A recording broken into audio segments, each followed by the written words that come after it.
when you talk about getting a medical diagnosis, there is this kind of ingrained expectation of precision, you know? Oh, yeah, absolutely. Like, Um, it uh, should be black and white. right. It feels almost like engineering or something. You break your arm, you go to the hospital, and the x-ray shows that jagged white line on a black background. Right. There's no ambiguity there. Exactly. The doctor points at it, you look at it, and there it is. It's either broken or not broken. It's totally binary. And, I mean, honestly, that visibility is deeply comforting. It really is. We completely crave that visual proof, right? Because it gives us a very clear enemy to fight and a very clear path to fixing it. Put a cast on it, let it heal.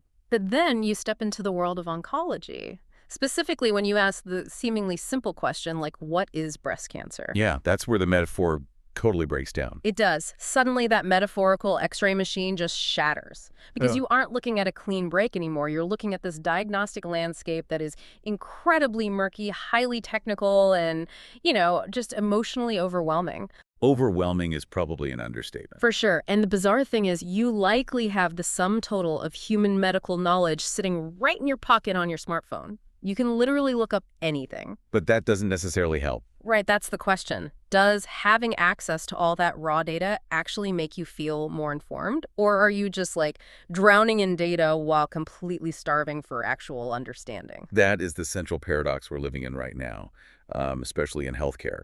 We have this unparalleled access to raw clinical data, but raw data is not knowledge. It's just noise. Exactly. It's just noise until it's structured. Which brings us to the core mission of today's deep dive. Yes, so welcome everyone to today's deep dive. We are exploring some really fascinating source material today from an independent medical information platform called iMedix. And we're specifically looking at their framework for understanding the realities of breast cancer, right? Yeah. But while the biological focus here is breast cancer, how the disease forms, how it's staged, how it's treated, the material actually forces a much, much bigger conversation. It really pushes us to examine how we actually consume medical information. Exactly. We are unpacking how you consume it, why the medical field is notoriously terrible at communicating risk, and how specialized editorial platforms attempt to bridge that massive gap between clinical data and human understanding. Because, that gap is where all the fear lives. Oh, 100%. When you are sitting in a clinic, wearing a paper gown, and you hear a doctor describe your pathology report, their answer to the question, what is breast cancer, is almost entirely unhelpful to you in that exact moment. Because it's too technical. Right. The clinical definition is rooted in cellular biology and histological grading, but your immediate need as the patient is rooted in survival. You desperately need a translator. So imagine you are suddenly dropped into a foreign country. You have no map, right? I still love this analogy. The street signs are all written in an alphabet you don't even recognize. And the locals are speaking to you at lightning speed using highly technical vocabulary about, the logistics of your immediate survival. Which is terrifying. That is the exact psychological state of receiving a new cancer diagnosis. Yeah, and the clinical term for that state is cognitive overload. Under extreme stress, your cognitive bandwidth literally narrows to a pinhole. Just a tiny pinhole. So when a doctor who maybe has, 15 or 20 minutes for the consultation? If you're lucky. Right, if you're lucky. Yeah.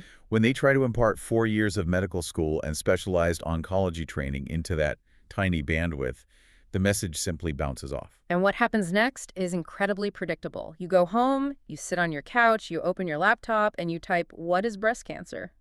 into a search engine. Which is where the danger really begins. Yeah. Especially if you don't have a reliable translator. It's the Wild West out there. It really is. Let's look at the foundational biology of how malignant breast cells form. If you just unleash a search engine on that question, you don't get a curated, logical progression of learning. You just get a fire hose. Exactly. You get hit with a chaotic avalanche of academic journals from 10 years ago, mixed with, forums of people sharing their absolute worst-case scenarios. And blogs trying to sell you supplements. Yes, mixed with blogs trying to sell you something. Yeah. And you'll instantly encounter these massive terms like apoptosis, angiogenesis, and oncogenes. Okay, let's pause on those terms for a second, because just reading the word oncogene on a late-night forum is enough to trigger a panic attack. It really is. I'm assuming that's the foreign alphabet we were just talking about. So how does an independent platform actually take a word like apoptosis and make it functional for someone who, didn't major in biology? Well, a dedicated medical editorial team approaches it not by just dumping the dictionary definition on you, but by building a mental model. Give me an example of that. They won't just say apoptosis is programmed cell death. They explain the whole ecosystem. Think of your body as a highly regulated, massive factory that is constantly building new cells to replace old or damaged ones. Okay, I'm picturing a huge factory. Right. And every single cell that gets manufactured comes with a blueprint, the DNA. But sometimes, during the manufacturing process, the blueprint gets a typo. Like a genetic mutation. Exactly. Now, the factory has a built-in quality control system. When a cell is produced with a damaged blueprint, the body spots it and sends a very specific signal telling that defective cell to self-destruct. So it just blows itself up. Basically, yeah. That self-destruct sequence is apoptosis. It's the factory incinerating a flawed product before it can get shipped out and cause problems. And it's completely normal, healthy function that is happening inside you thousands of times a day. Wow. Okay, so cancer isn't just the typo itself, it's actually a failure of the quality control department. That is the crucial distinction, yes. Breast cancer begins when a cell with a typo figures out how to bypass those security guards. It ignores the self-destruct order. Right. It ignores the signal. And to make matters worse, that typo often involves what we call oncogenes. If we stick to our factory metaphor, an oncogene is like a machine where the gas pedal is just stuck to the floor. Oh, that sounds bad. It is. Huh. It forces the defective cell to divide and multiply uncontrollably. It just keeps making copies of its defective self, and those copies start piling up in the milk ducts or the lobules of the breast to form a tumor. And a tumor isn't just a static lump, is it? From the source material, it sounds like these rogue cells are, well, actively hostile to the surrounding tissue. Hostile is a good word for it. They actually start building their own infrastructure. Which brings us to that other scary word, angiogenesis. Yes. Tumors need a massive amount of energy to keep multiplying at that reckless speed. So they essentially trick your body into building new blood vessels directly to the tumor. That is terrifying. They literally hijack your body's local supply lines to feed themselves. That's angiogenesis. Okay, stop right there. Because if you just told me my body is building blood vessels to feed a tumor, my instinct is sheer terror.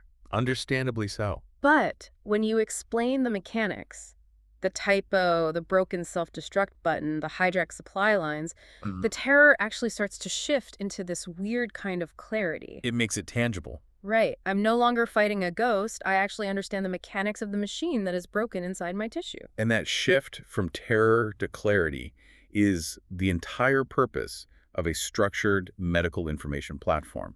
They take the clinical mechanism and map it onto human understanding. But translating the biology is only the first step, right? Exactly. The real complexity and where independent platforms become truly vital is how they handle the mechanics of curation. I really want to dig into that mechanism of curation because, let's be honest, anyone can write a blog post with a nice metaphor. Super, very true. So how does a platform like iMedix actually filter the ocean of raw data out there to ensure the metaphor they're using is scientifically bulletproof? It requires a really rigorous editorial hierarchy. A reliable medical information platform doesn't just scrape the internet for whatever sounds good. They aren't just using an algorithm. No, they employ actual editorial teams consisting of clinical researchers, practicing physicians, and medical writers. When they look at a new study about breast cancer development, they grade it. Grade it how? Like on a rubric? Based on an evidence hierarchy. Yeah. So a single observational study of 50 people, that gets a very low grade. But a randomized controlled trial of 10,000 people, that gets a high grade. So they weight the information. Yes, and they cross-reference everything against established clinical guidelines from major organizations like the American Society of Clinical Oncology. So they are essentially acting as a firewall against all that medical noise out there. They strip out the poorly designed studies, they remove the outdated statistics, and they present the actual consensus. And they actively update it, which is crucial. Medical knowledge isn't static at all. Right, it changes so fast. A statistic about breast cancer survival rates from, say, 2015 is practically useless today because the treatments have evolved so incredibly rapidly. A good platform constantly prunes that outdated data. So a newly diagnosed patient isn't sitting there making life or death decisions based on decade-old realities. Exactly. Which is incredibly important because once you cross that initial hurdle of understanding how the tumor formed, you slam right into an even steeper learning curve. Oh, absolutely. You have to understand your specific flavor of breast cancer. Right. And this brings us to a massive challenge highlighted in our source material decoding risks and the disconnect between clinical reasoning and human emotion. The source material is very, very pointed about this. It emphasizes that medical issues require an understanding of underlying medical reasoning and practical safety implications. Meaning you can't just read the label. Right. You have to know exactly who may be affected by specific issues and why. Let's use receptor status as the test case for this, because when you read a pathology report, receptor status literally looks like algebra. It really does to a layperson. You see something like ER positive, PR negative, HER2 positive. I look at that and my brain just sees plus and minus signs, and I'm just sitting there trying to guess if positive means I passed the test or failed the test. It's a classic example of the medical field broadcasting on a frequency that patients just aren't equipped to receive. To the oncologist, ER positive, HER2 positive is a highly specific, very useful roadmap for treatment. But to the patient, it's just static. Completely. So let's tune the frequency. How do we translate that roadmap? Let's break down those terms. We can use the architecture of the cell. Think of the cancer cells as tiny houses. And on the outside of these houses are locks. Like door locks. Yep, these locks are the receptors. Now, your body naturally produces hormones like estrogen and progesterone. These hormones are floating around in your bloodstream all the time, acting like keys. Okay, so we have keys floating around looking for locks. Exactly. If your tumor is ER positive, that stands for estrogen receptor positive. It means the cancer cells have locks on their surface that perfectly fit the estrogen key. And what happens when the key fits? When estrogen binds to that lock, it opens the door, walks in, and tells the cancer cell to grow and divide. Wow. So my own naturally occurring hormones are inadvertently acting as fertilizer for the tumor. That is the harsh biological reality. And HER2 is similar. But instead of a hormone lock, it's a protein lock. HER2 stands for human epidermal growth factor receptor 2. That's a mouthful. It is. But essentially, it's just an antenna sitting on the outside of the cell picking up growth signals. In HER2 positive breast cancer, the cells have way too many of these antennas. So they're pulling in too much signal. Right. They receive a massive influx of signals telling them to multiply aggressively. This changes everything about how I view treatment. If I understand that my tumor has estrogen locks and extra antennas, the doctor isn't just throwing random toxic chemicals at me, hoping something works. Not at all. They are deploying precision engineering. If you are ER positive, the doctor might prescribe a medication like tamoxifen. Okay, I've heard of that. How does it work? What tamoxifen does is incredibly clever. It is designed to be a broken key. It fits perfectly into the estrogen lock on the cancer cell, but it doesn't turn the lock to open the door. It just sits there. It sits there. And because the broken key is stuck in the lock, the real estrogen can't get in. It just jams the ignition so the car won't start.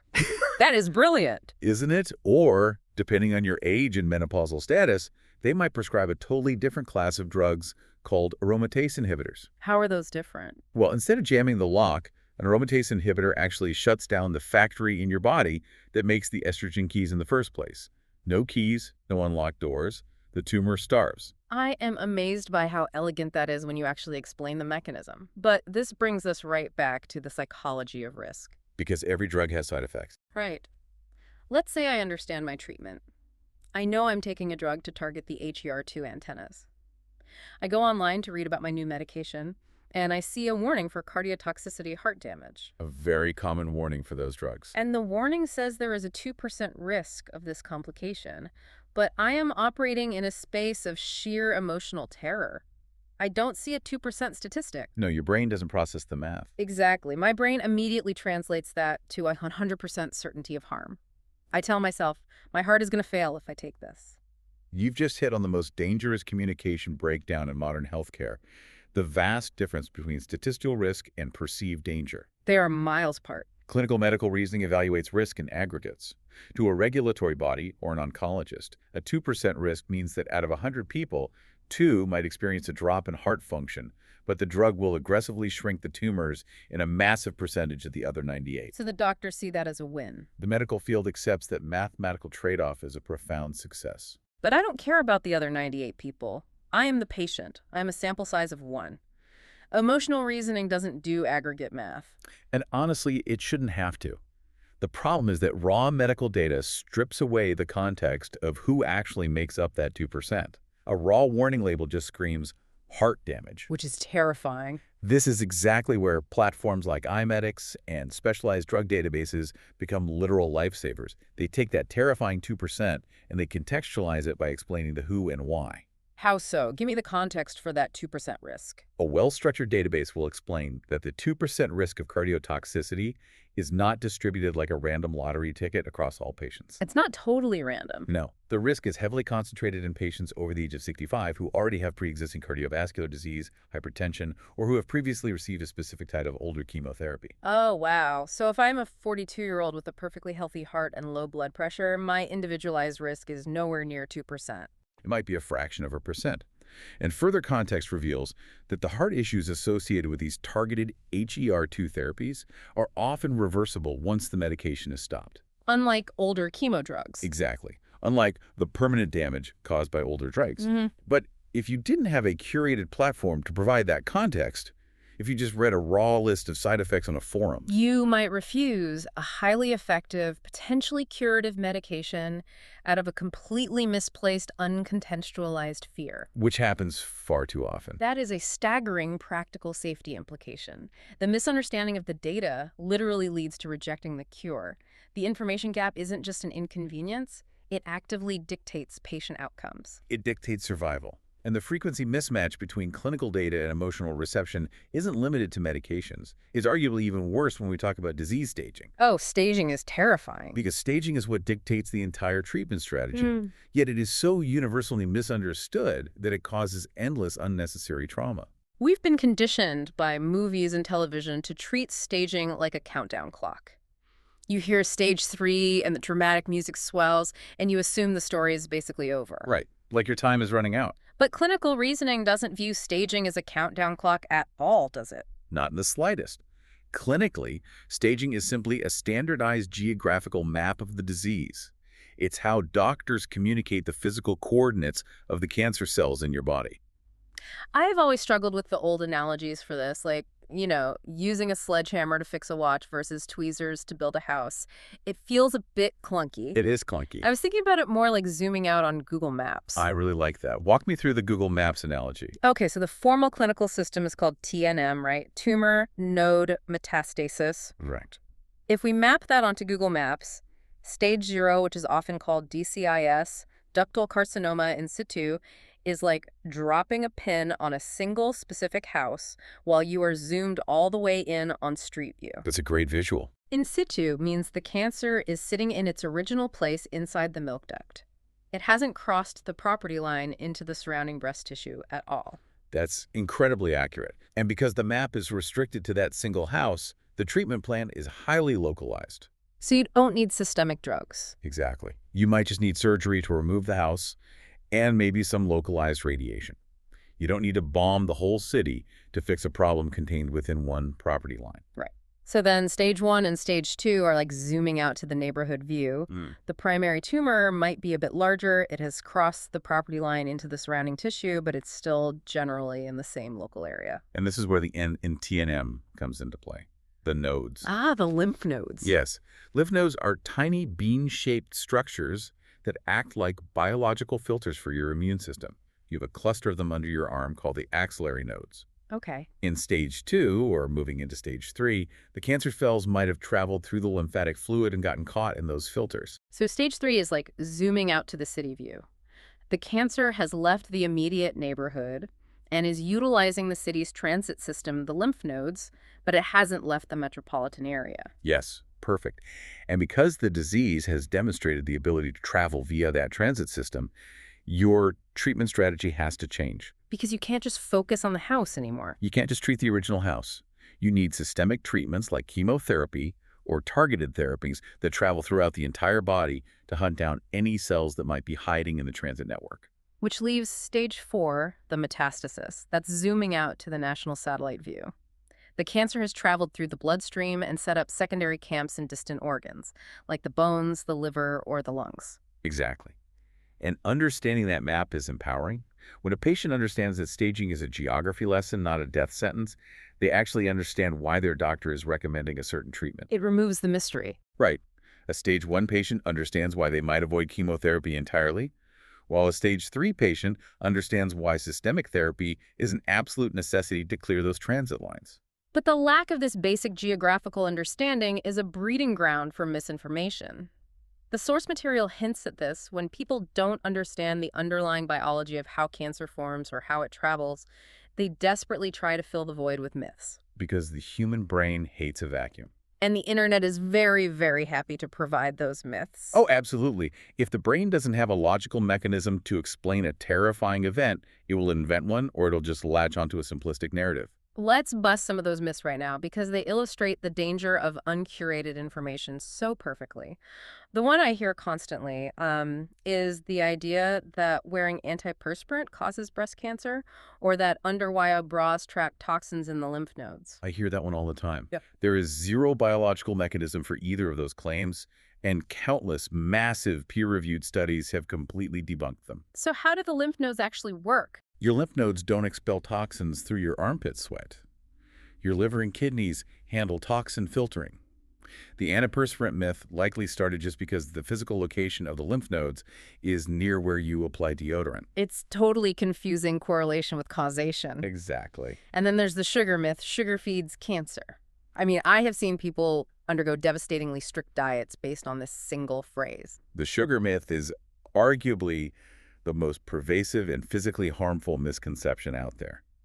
And it's tricky because it's based on a tiny, tiny kernel of misunderstood biology. Which is what makes it spread so easily. So what is the actual biology behind it? Well, every single cell in your body uses glucose, which is a form of sugar for energy.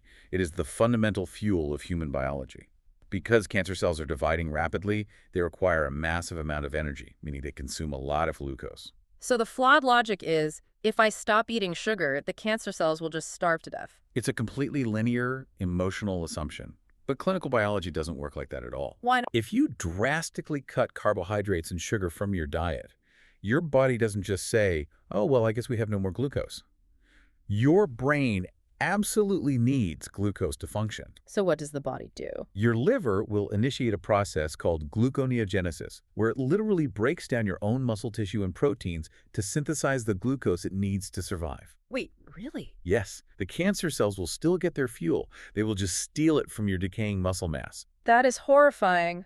By trying to starve the tumor, the patient is actually starving their own healthy tissue. Precisely. They enter a state of severe malnutrition and muscle wasting right at the exact moment their body needs maximum strength to endure chemotherapy or surgery. That is so dangerous. This is why specialized editorial platforms are not a luxury. They are a medical necessity. The myth thrives on raw, uncontextualized data. Cancer cells consume glucose. The cure for the myth is the translated biological context. Your body will synthesize glucose no matter what you eat, so maintain your strength. This communication breakdown is the perfect pivot into the next massive layer of our source material. Because it's not enough to just translate the biology of the disease once you have it. We have to look at the systems in place that prevent it and the tools we use to navigate the treatment safely. Right, it's all about prevention and safety. The source heavily emphasizes the importance of context, regulation, and comparative safety tools. Because medical information, especially regarding screening strategies and drug safety, cannot exist in a vacuum. A fact without a comparative context is often just a weapon you use against yourself. Let's start with screening strategies, because screening is like the ultimate exercise in preventative context. Our goal with screening is to catch the disease when the Google map is as zoomed in as possible, right? Yeah, it is the entire objective. Early detection doesn't just improve survival rates, it fundamentally alters the physical and psychological toll of the treatment. Catching it at stage 1 versus stage 3. Exactly. Catching a tumor at stage 1 versus stage 3 often means the difference between a lumpectomy and a full mastectomy. It might mean avoiding months of harsh systemic chemotherapy altogether. But screening isn't a simple everyone gets a mammogram once a year equation anymore, is it? The context of the individual patient seems to be everything. The clinical landscape of screening has completely evolved into personalized risk assessment. A mammogram is a brilliant tool. It uses low-dose X-rays to detect microcalcifications or masses years before they can be felt in a physical exam. But there are limitations. Yes, its effectiveness is heavily influenced by biological context, specifically something called breast density. I want to highlight breast density because I feel like it's a piece of medical data that patients are routinely handed without any functional translation. What does it actually mean to have dense breasts? The breast is made up of different types of tissue: fatty tissue, glandular tissue, which makes the milk, and fibrous connective tissue. Dense breasts simply mean you have a higher proportion of glandular and connective tissue compared to fatty tissue. And why does that matter on an X-ray? Because on a mammogram, fatty tissue appears dark and transparent. It's easy to see through. But dense glandular tissue appears bright white. Okay. And what color are tumors on a mammogram? Bright white. Ah, I see. So looking for a tumor in dense breast tissue is like looking for a snowball in a blizzard. That is the exact analogy radiologists use. And for decades, patients would receive a letter in the mail saying, "Your mammogram is normal, you have dense breast tissue." And they would think they're perfectly fine. They would read normal, feel a huge wave of relief, and just file the letter away, not realizing that the blizzard might be hiding something. They lacked the context. So how does an independent platform fix that specific knowledge gap? By providing actionable next steps. An educational resource explains the snowball in a blizzard problem and then gives the patient the script they need to take back to their doctor. They teach them what to ask for. Right. It empowers them to say, "I know my mammogram was clear, but given my high breast density, should we be looking at a supplemental screening, like a breast ultrasound or an MRI, which use sound waves and magnetic fields instead of X-rays to see through the density?" That is a profound shift. The patient moves from passively accepting a piece of mail to actively advocating for a more sophisticated screening strategy based on their unique biology. It changes the whole dynamic. And that same need for context applies to genetic risk factors, doesn't it? Absolutely. The vast majority of breast cancers are sporadic, meaning they're just spontaneous typos in the cellular factory, often related to aging or environmental factors. Just random bad luck. Basically. Yeah. But about 5 to 10% are strongly hereditary, linked to inherited genetic mutations like BRCA1 or BRCA2. I've heard of the BRCA mutations. A lot of celebrities have talked about them, but what do they actually do? Remember our factory analogy from earlier? BRCA genes are actually tumor suppressor genes. They are the security guards whose entire job is to repair the damaged DNA blueprints. Oh, I see. If you inherit a mutated BRCA gene, your security guards are fundamentally compromised from birth. They can't fix the typos. Which means your lifetime risk of developing breast or ovarian cancer skyrocket. Dramatically. And knowing that context changes your entire screening timeline. A woman with average RIC might start mammograms at age 40, but a woman with a known BRCA mutation might need to start aggressive screening with MRIs in her 20s, or even consider prophylactic surgeries. That's a huge difference. It is the ultimate example of how understanding the why behind your risk profile dictates the how of your medical strategy. Let's shift from the context of screening back to the context of treatment safety, because the source material makes a really interesting point about regulatory warnings. It argues that to understand a medication's safety profile, you have to look at FDA warnings not just as legal red tape, but as distilled histories. That is a really brilliant reframing by the source. When a patient opens a pill bottle and a giant fold-out paper falls out, covered in tiny text and bold black box warnings, the cynical assumption is that the pharmaceutical company is just covering its legal liabilities. We warned you, so you can't sue us. Right. They assume the company is listing every time someone got a headache so they can't be sued. That's certainly how I view the terms and conditions on a software update, I assume it's just lawyer speak. But in pharmacology, those warnings are the distilled ledgers of real-world human experience. They represent the data points of thousands of clinical trial participants. It's actual history. They are the regulatory context telling us the exact conditions under which a drug failed or caused harm. But again, raw history is useless if you don't have a way to compare it. This is where the concept of comparative tools and independent drug databases comes into play. I'd actually compare this to something incredibly mundane to show how crucial it is. Think about how we shop for cars. Okay, cars. If you decide you want to buy a mid-size sedan and you go to a consumer review website, you might find a terrifying review from a guy whose brakes failed on the highway.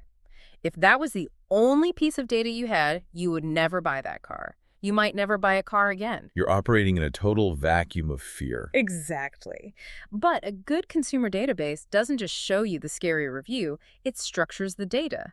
It tells you that out of 100,000 sedans, 5 had brake issues.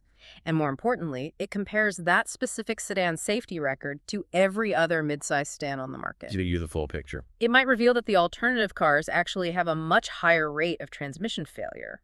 You use the comparative database to weigh the risks and make an informed relative choice. You don't compare the sedan to walking, you compare the sedan to other sedans. That is the exact mechanism of a specialized medical drug database. When a patient is researching a chemotherapy regimen or a new targeted therapy, looking at a single drug's side effect profile in isolation is paralyzing. Every drug sounds deadly. Every effective oncology drug has severe side effects because you are dealing with literal poisons designed to kill rogue cells. So you need the medical equivalent of the car review site. Yes. An independent database, like the tools provided by iMedix, allows a patient to pull up their prescribed medication and view it alongside the standard alternatives for their specific staging and receptor status.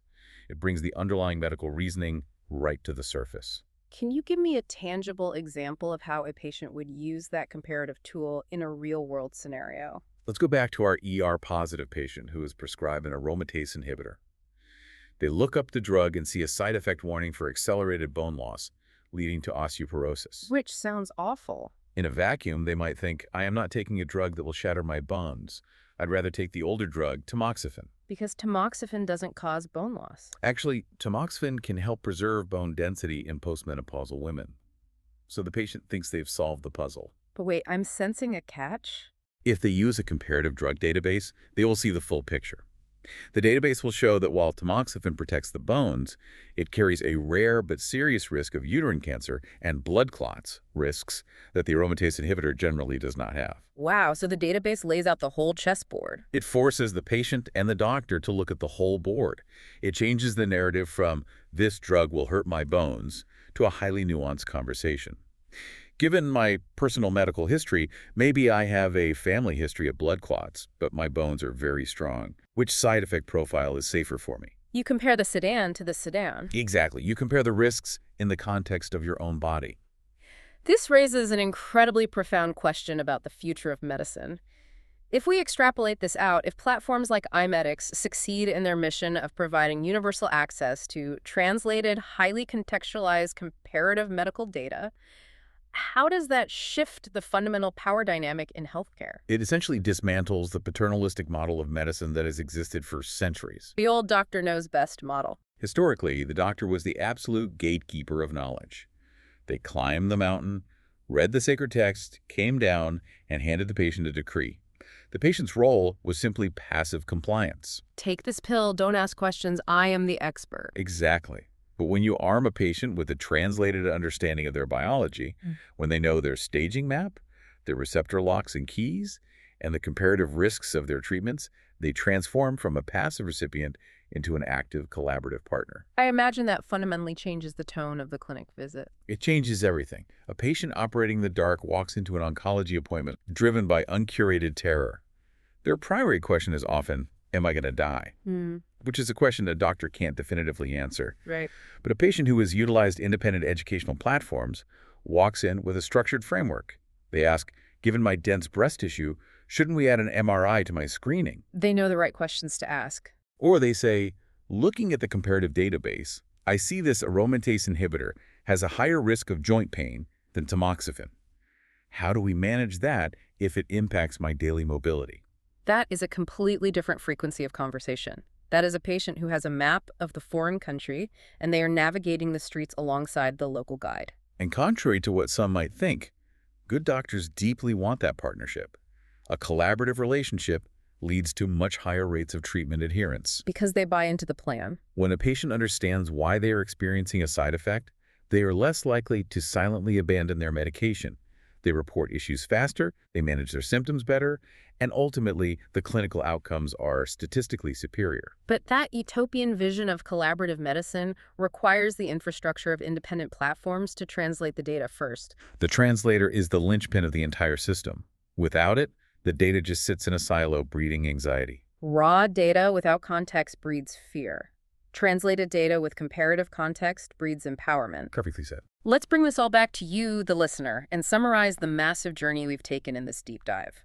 We started with the broad, heavy question: what is breast cancer?